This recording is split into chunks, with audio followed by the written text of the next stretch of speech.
Welcome back, y'all. This is the Web3 Attorneys. I am Peter. This is Lawyer Wynton. We are two intellectual property attorneys that are talking about the Web3 space, the metaverse, crypto, the NFTs, all of that amazing part of the technological revolution that is taking place right now.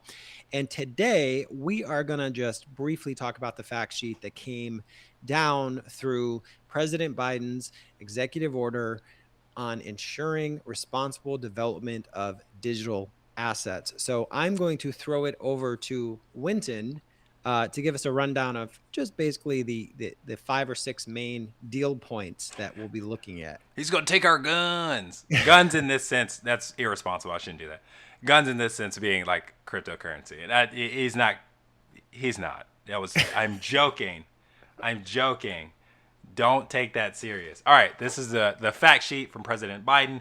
The reason this is all happening is in the first paragraph where it says that digital assets, including cryptocurrencies, have seen an explosion in growth in recent years. We know. We've seen it. We've seen NFTs get sold for millions and millions of dollars, and all the crypto punks and crypto everybody running around slinging money everywhere. So it's surpassed a $3 trillion market cap last November, up from 14 billion just 5 years ago, which is insane growth. In no other industry do you see that kind of growth. So here are the quick points. We will not bore you with the nitty gritty. We're just going to tell you some of the shallow parts, Yeah. the good bits, and just kind of give you some of our assets. So don't click away. Hang around. It'll be interesting. We'll keep it interesting. So the first thing in this executive order that was signed by President Biden says that it is to protect U.S. consumers, investors, and businesses. I should hope so. Next. That's easy, right? Second is to protect U.S. and global financial stability and mitigate systemic risk. I know you got something to say about this. Well, I mean, I'd say that the mitigation of risk.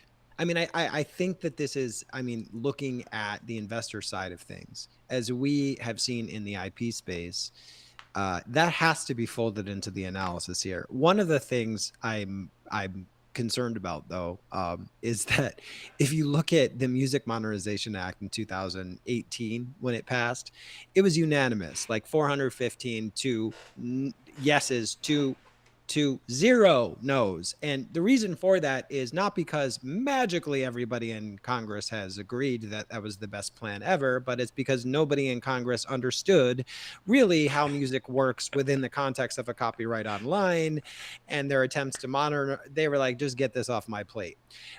In this regards here, I can't really anticipate, this is not a political show. However, I can't really think that President Biden has his head wrapped around what cryptos even are, or how the blockchain works, how NFTs work, etc. He's So got what so we much found is other that stuff he's dealing with. I doubt he's very doubtful. he's like thinking about crypto at all for like in any No. deep sense. He's not. He's not. But this is, and I'll give you the last couple ones here. So it's also to promote U.S. leadership in technology and economic competitiveness to reinforce U.S. leadership in the global financial system. So with something like that, I think obviously they're recognizing the power of crypto. They're recognizing the power of the blockchain, and they're realizing that in order to remain competitive on a global scale from a financial perspective, they've got to adopt this technology. They've got to get their heads wrapped around what is going on and why people are so excited about this new space. And so I think that's what that one, really is about. You skipped did we talk about this one? Mitigate the illicit finance and national security risks posed by illicit use of digital assets, which a lot of people have been screaming for a long time of like, oh, this is just a way that people are just going to start using this for money laundering. Yeah. I mean, we hear that a lot. I mean, I've read some stuff, some analysts saying that there isn't a whole lot of fraud on the system. I don't know how you analyze that, honestly, and just say that out loud in a $3 trillion industry that is Right. unregulated. But obviously, look, in any industry, you're gonna have bad actors, you're gonna have fraud, you're gonna have scams. It's just gonna be the nature of the game. But to define the entire industry and the movement as that, I think is just complete bogus. This is overwhelmingly done for good and overwhelmingly moves society to a better financial system in the future. So, with that said, we'll move on to number Support. four.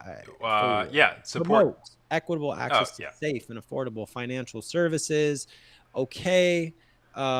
Sure. If you noticed in what we've laid out here on this fact sheet, it's extremely general. I think that also goes to the fact that nobody knows what's going on or what they are, but it's Yes. more of a direction to certain types of bodies, of regulatory bodies within the administration that are currently in place that handle money, regular money, Web 2 money, and basically put their eyes on how blockchain works and crypto works in general to get their eyes and their ears around the concept of blockchain in general. That's a start. That's a good thing.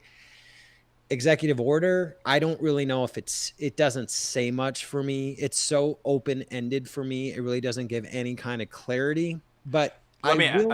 will So when I was thinking the same thing when I read through this, and I kind of had the thought that okay, maybe they left it that way because they are not 100%. They are not 100% sure what's going on, but they yeah. wanted to act in some way, so they wanted to leave it themselves a little bit of room to be able to act in the future. Yeah, it's purposefully broad, Yeah.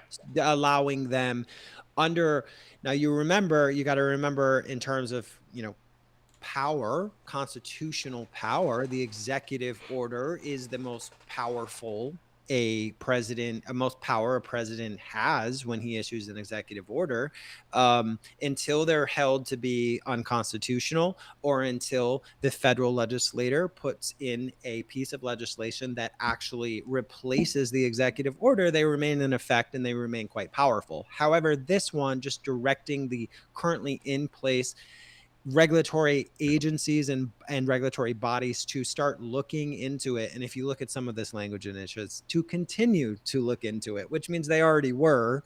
Um, However, number 5, I would have to say is probably the most concerning for me. It's predictable, but it's concerning. Explore a US bank digital central bank digital currency. This is what I do not want to happen.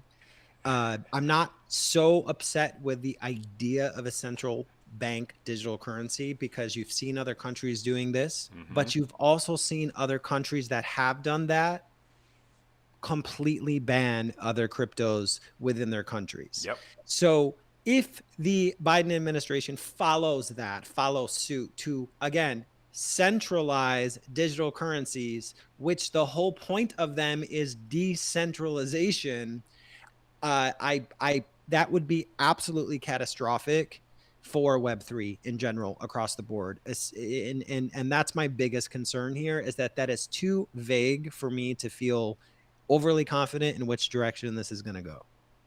Yep. All right, that's it. At the bottom, the end of it is exactly what you were saying before. They're leaving it open ended, and it says the administration will continue to work across agencies with Congress to establish policies that guard against risk and guide responsible innovation. There you go.